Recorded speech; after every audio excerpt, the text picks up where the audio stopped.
Now, we learned about neuroplasticity.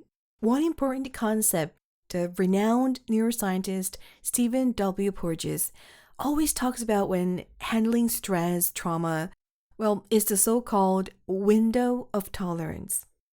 So, what is a window of tolerance? It's all about how much emotion can you handle. So, what's your tolerance to stress? To the triggers that cause you stress? How much of that can you tolerate?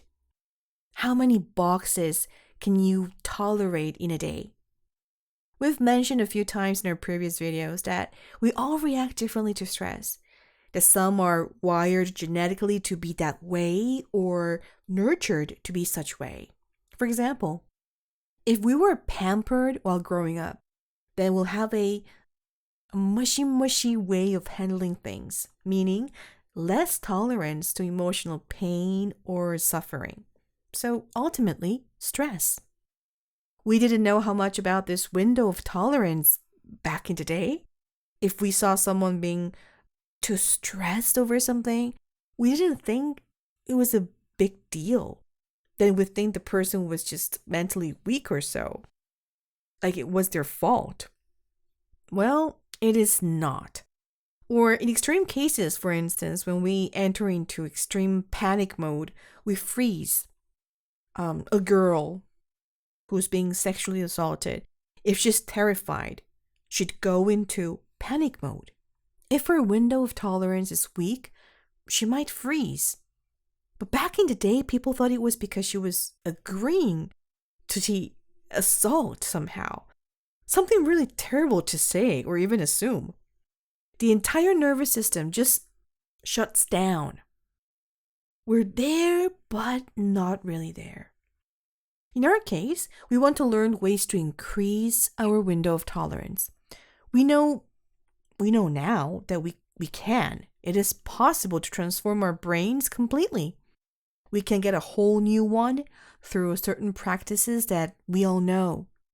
I told you about how important it is for us to know the why and how of things, of these practices, so that we know that whatever we're doing while doing them, well, it's working. We know what's happening in our bodies while we're practicing these methods.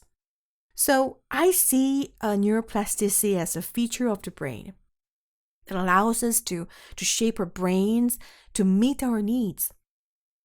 We can shape our thought process or thought pattern as long as we're conscious about our actions and in sync with reality. I believe we can resolve mild mental disorders even by ourselves. We can apply concepts from CBT, for instance, to keep our ADHD in check or even mild depression, all because we can truly change the way we think. We can change the way we handle life, how we live. And in order to do that, we need to grow some muscles in our brain. I believe the reason why most of the information out there to relieve stress are just temporary or some just don't work. It's because they're just a band-aid and not a cure. A proper treatment for chronic stress, I believe, is hunting down the root cause of our stress. What's causing it? What's its origin? Don't go after the symptom. Don't chase after the symptom. Don't just fix the headache or the heartburn. It will come back anyway because you haven't dealt with the root cause of your stress. You haven't strengthened your window of tolerance, so the cause of your stress can't affect you anymore.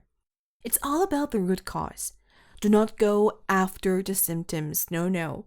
They are nobodies. The true villain here is the cause. We've briefly covered about how stress can affect us physically, the effect that it has on our bodies, but then more specifically in the long term, like for folks with chronic stress, the effects can spread out onto your brain, the brain's constitution, and when not properly handled, it can lead to serious mental disorders even. Just to give you an example, let's say Tom has been stressed for some time and recently got passed over for a promotion to someone who's half his age. He's worried about his future at work. And lately, he's been fighting with his wife. Well, his brother's been asking him to pay him back a loan because he needs the money to invest in something. Kevin, who works in accounting, secretly revealed to him that he's having an affair with someone from marketing. And then Kevin is married to Tom's first cousin. Oh, just like watching Days of Our Lives. So when we look inside Tom's brain, the blood flow in his brain has decreased. If there's not enough blood going into the brain, well, the brain won't function properly. You'll forget things more easily. You'll get those brain fogs too often. It can even lead to cognitive impairment of some sort. You could have trouble understanding someone. It could lead to mood swings, depression, and all that. Neuroscientists have discovered that the MRI on folks that have a healthy brain look completely different from someone who's suffering from stress. So for kids, for instance, when they are still in the developmental stage, extreme stress can change very important parts of the brain. And when not handled properly, it can lead to developmental disabilities and even learning and memory difficulties. So in conclusion, stress can shape our brains to work against us. But we can also shape it back to the way we want it and make it work with us.